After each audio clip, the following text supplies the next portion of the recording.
August 28 அன்பே Diana OTT release. அதே August 28 once more theatrical release. August 28 யுவராஜோட வாழ்க்கையில் மிக முக்கியமான நாளாக, வெற்றி திருநாளாக அமைய எல்லாம் வல்ல இறைவனை வேண்டிக்கிறேன். அன்பே டயனா படத்தில் தம்பி யுவராஜ் கூட சேர்ந்து ஒர்க் பண்ணது, அந்த ட்ராவல் ரொம்ப அற்புதமாக அமைஞ்சது. அந்த சமயத்தில் தான் ஒரு ஒன்ஸ் மோர் படத்தை பற்றி என்கிட்ட பேச ஆரம்பித்தார். அன்பே டயனா படத்தில் என்னுடைய பங்களிப்பு எதுவுமே இல்லைன்னு நான் பல தடவை சொல்லிட்டேன். ஆனாலும் அன்பே டயனா படத்தில் தயாரிப்பாளர்களாக ஒருத்தராக என்னுடைய பேரையும் சேர்த்துருந்தார், எங்கள் நிறுவனத்தோட பேரையும் சேர்த்துருந்தார். அது ரொம்ப ரொம்ப பெருமையாக வாழ்நாளுக்கான பொக்கிஷமாக இருந்துச்சு. ஒன்ஸ் மோர் படம் பார்த்தப்போ அன்பே டயனாவில் என் பேரை போடாதீங்கன்னு கெஞ்சினேன் யுவராஜ்கிட்ட. ஆனால் ஒன்ஸ் மோர் படம் பார்த்தப்போ இந்த படத்தில் ஏதாச்சும் ஒரு இடத்துல என் பேரை போடியா அப்படின்னேன். ஏன்னா ஒரு ஹைக்கூ கவிதை மாதிரி அந்த படத்தை பார்த்தப்போ எந்த எதிர்பார்ப்பும் இல்லாமல் திடீர்னு ஒரு நாள் படம் பார்க்குறீங்களா சார்னு கேட்டார். நான் என் மனைவியோடு போய் படம் பார்த்தேன்.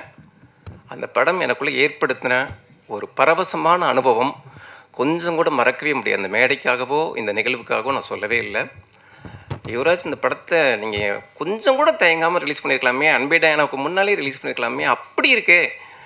குறிப்பாக அர்ஜுன் தாஸ் சாரை வில்லனாக பார்த்தாலே பிடிக்கும், ஹீரோவை பார்த்தா ரொம்ப பிடிக்கும், 2 ஹீரோயின்களோட ஹீரோவை பார்த்தா ரொம்ப ரொம்ப பிடிக்கும், அவரை ரகுவாக பார்த்தாலும் பிடிக்கும், ரகுவரனாக பார்த்தாலும் பிடிக்கும். குறிப்பாக சார், நீங்கள் நம்பவே மாட்டீங்க, நேற்று நைட்டு சார் விடிகால 3:30 மணிக்கு கூட உங்களை பற்றி பேசிகிட்டு இருந்தார். ஒரு படம் ரிலீஸ் நேரத்தில் ஹீரோவை இவ்வளோ உயர்வா சார் அர்ஜுன் தாஸ் சார் நம்பி 10 படம் கூட பண்ணலாம் சார் அப்படின்னாரு. எனக்கு தூக்கி வாரி போட்டுச்சு. என்னங்க சொல்கிறீங்க அப்படின்னு.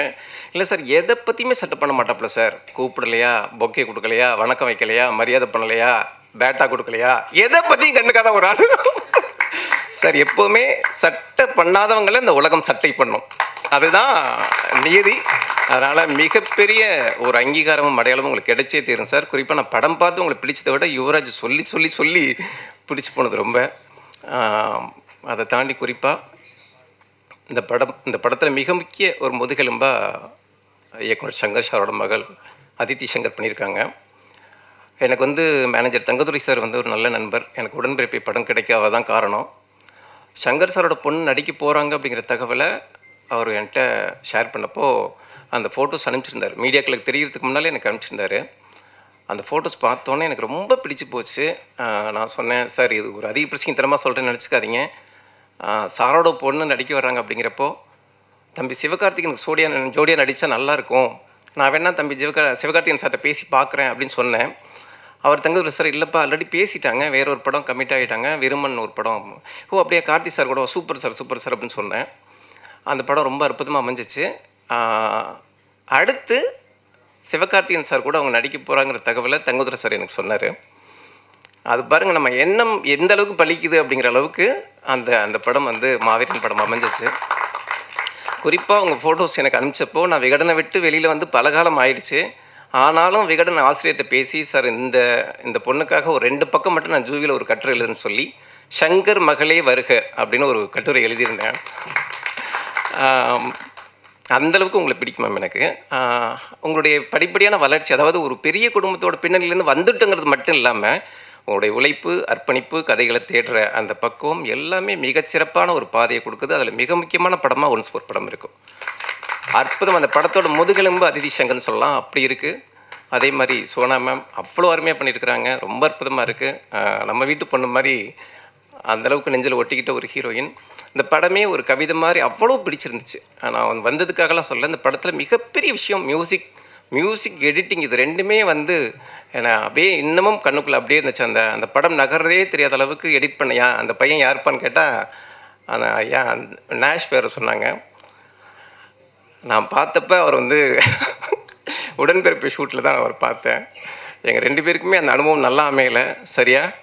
ஆனால் படம் பார்த்தோன்னே அப்படியே நேஷ் போய் கட்டி பிடிச்சி கொண்டாடணும்னு தோணுச்சு. அவ்வளோ யதார்த்தமாக அந்த படம் போகிறதே தெரியாத அளவுக்கு எடிட் பண்ணியிருந்தார். குறிப்பாக மியூசிக் ரொம்ப ரொம்ப அந்த பாடல்களும் மியூசிக்கும் அந்த படத்துக்கான அந்த கவிதையும் அவ்வளோ அழகாக மாற்றினது மியூசிக் தான். அந்தளவுக்கு அற்புதமாக அந்த படம் வந்திருக்கு. ஒன்ஸ் மோர் வந்து இங்கே எப்படி ஒன்ஸ் மோர் திரும்ப கேட்டாங்களோ அதே மாதிரியான ஒன்ஸ் மோர் சத்தங்கள் தியேட்டர்லேயும் நிச்சயமாக கேட்கும். குறிப்பாக சத்யா மேம் சொன்ன மாதிரி யுவராஜுக்கும் இந்த வெற்றி வந்து ஒன்ஸ் மோர் வெற்றி அமையட்டும். குறிப்பாக யுவராஜ் பற்றி நான் வந்து சில விஷயங்கள் சொல்லி ஆகணும். யுவராஜோட ஒவ்வொரு ஃபங்க்ஷன்லையும் நான் நிற்கிறது வந்து ரொம்ப பெருமையாக, கிட்டத்தட்ட அவருடைய உடன்பிறப்பாக நான் மாறி நிற்கிறது அவ்வளோ சந்தோஷமாக இருக்குது. எப்படி வந்து இனிப்புச் சுவை மற்ற எல்லா சுவைகளையும் தோக்கடிச்சோ, எப்படி கிரிக்கெட் விளையாட்டு மற்ற எல்லா விளையாட்டுகளையும் தோக்கடிச்சோ, அந்த மாதிரி யுவராஜுங்கிற நண்பன் கிடச்சதுக்கப்புறம் மற்ற எல்லா நண்பர்களும் எனக்கு காணாமல் போயிட்டாங்க. அந்தளவுக்கு யுவராஜ் என்கிட்ட வந்து அவ்வளோ ஈர்ப்பாக நெருக்கமாக இருக்கிறாரு. யுவராஜை பார்க்குறப்பெல்லாம் எனக்கு ஒரே ஒரு சம்பவம் மட்டும் நினைவுக்கு வரும். அதை மட்டும் சொல்லி நான் விடைபெறேன். எங்கள் ஊரில் ஒரு பெரியப்பா ஒருத்தர் வாழை மரம் வச்சுருந்தார். செவத்தை ஒட்டி ஒரு வாழைமரம் ஒரு வாழைமரம் வளர்க்குறாருன்னா அந்த கன்று வளர வளர அதில் உள்ள இலைகளை வெட்டிக்கிட்டு போயிட்டே இருப்பாங்க பக்கத்து ஆட்கள். அதை பார்த்து அவர் கோவப்படவே மாட்டார், திட்ட மாட்டார், எதுவும் சொல்ல மாட்டார். அவங்களுக்கு தேவைப்படுது வெட்டுறாங்க அப்படின்னு வச்சுருவார். ஒரு கட்டத்தில் அந்த வாழைக்கட்டை வளர்ந்து தார் விட்டுருச்சு. தார் விட்டு காய்கள்லாம் விட்டதுக்கப்புறம் அந்த பூவை பறித்து சமைக்கலாம்னு அவர் நினச்சிட்டு இருந்தப்போ யாரோ பூவை பறிச்சுட்டு போயிட்டாங்க. அப்போவும் அவர் திட்டலை, கோவப்படலை, ஒன்றுமே சொல்லலை. இப்போ அது கறிவாழைக்காய் காய்ச்சி நல்ல பெரிய தாரை வெட்டலாங்கிற பருவத்தில் சீப்பாக அறுத்து எடுத்துகிட்டு போயிட்டாங்க பக்கத்து வீட்டுக்காரங்க. அப்போவும் அவர் எதுவுமே திட்டலை, கோவப்படலை. நான் வளர்த்த வாழைக்கட்டை இப்படி எடுத்துகிட்டு போயிட்டீங்களா, எதுவுமே பேசலை. அந்த எந்த சீப்புமே இல்லாமல் அந்த வாழைக்கட்டை சும்மா அந்த காம்போடு மட்டும் அப்படியே நிற்கிது.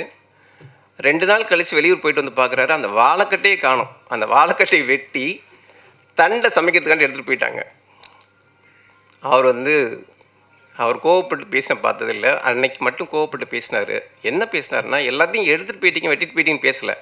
அவர் சொன்னது, இந்த வாழை இலைகளை வெட்டிக்கிட்டீங்க, வாழைப்பூவை வெட்டிக்கிட்டீங்க, வாழைக்காயை பறிச்சுக்கிட்டீங்க, வாழை தண்டு வரைக்கும் வெட்டி எடுத்துக்கிட்டீங்க.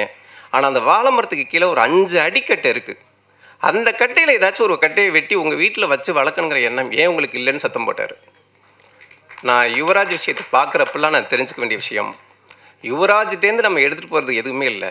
நம்ம எடுக்க வேண்டியது யுவராஜை தான். அவருடைய அர்ப்பணிப்பை, அவருடைய உழைப்பை, அவருடைய கனவை, அவருடைய ரசனையை, அவருடைய ஆத்மார்த்த போராட்டத்தை தான் நம்ம எடுத்துக்கணுமே தவிர யுவராஜ் மேலே வேறு எந்த வன்மத்தையும் நம்ம பரப்பவே கூடாது. மற்றவங்களுக்கு தான் இது ஆகஸ்ட் 28 இருக்கும். நிச்சயமாக யுவராஜுக்கு ஆகஸ்ட் 15 இருக்கும். நன்றி, வணக்கம்.